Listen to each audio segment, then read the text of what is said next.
Hallo, newsflash. I just recently, and this will be something later in different sections, the Polyvagal theory. His name is Stephen Porges.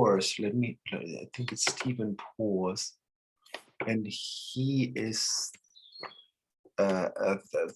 I guess Porges, Stephen Porges, Polyvagal theory, how your body makes decision. That's one of the lectures. I've just discovered it through exercise by I think she's a physiotherapist, Suki Baxter.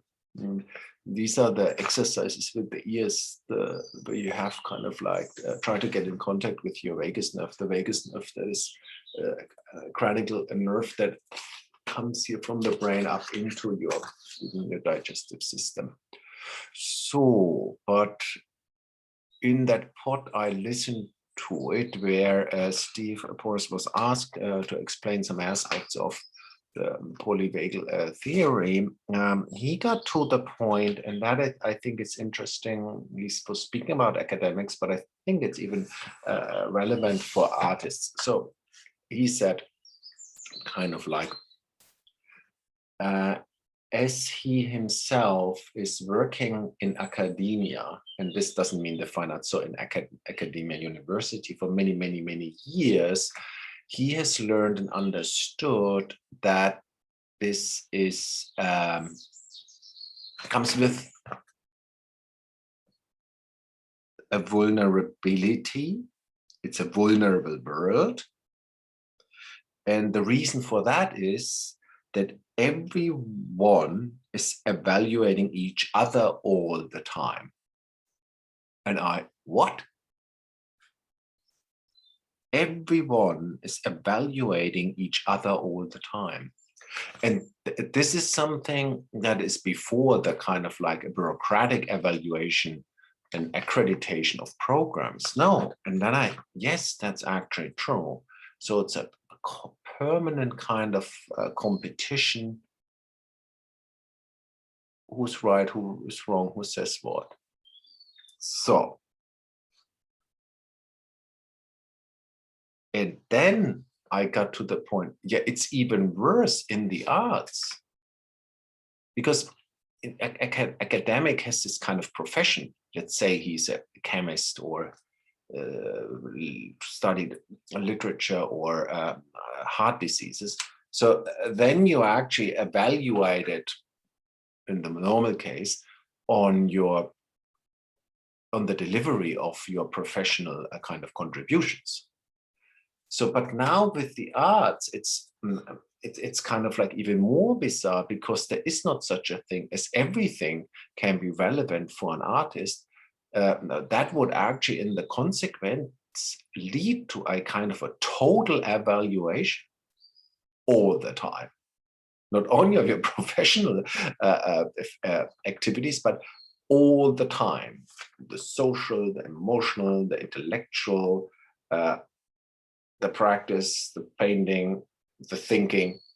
And I think taking that on board, that would actually explain the incredible instability, the precarity of the artists.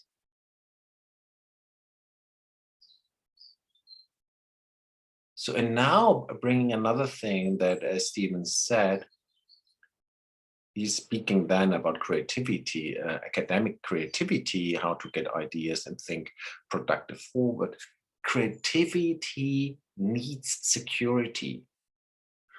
Your brain is getting most creative when it is in a stable state. So that's something I need to explain later too. So that's a psychological term that, depending on what kind of state is, you reap your environment, the signals of the environment differently. But what is kind of like evident needed that you are capable of guarantee yourself and creating yourself a minimum of stability, yeah, to find a state in which you can operate.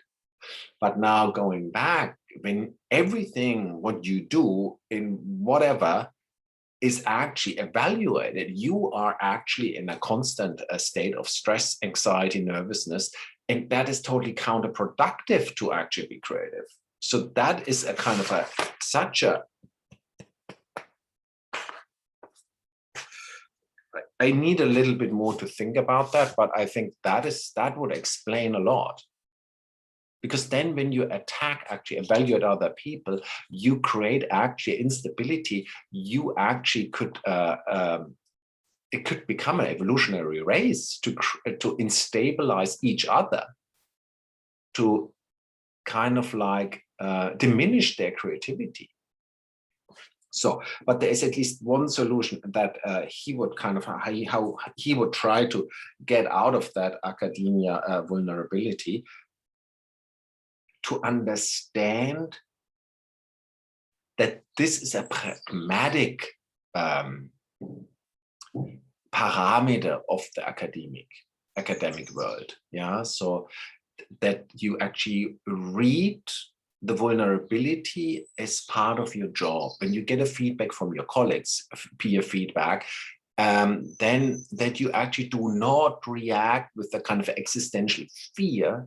No, you take it as a kind of, as soon as you understand this as a pragmatic actually support to answer these questions and to get these questions, you also can yourself, you don't have to fall into this kind of trap of existential crisis. You know, so that is something that needs to be understood.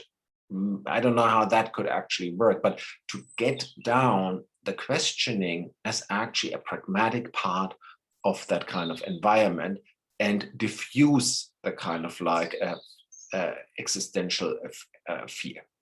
So this is not thought to an end, but I think that was suddenly kind of like a newsflash worthy, I thought.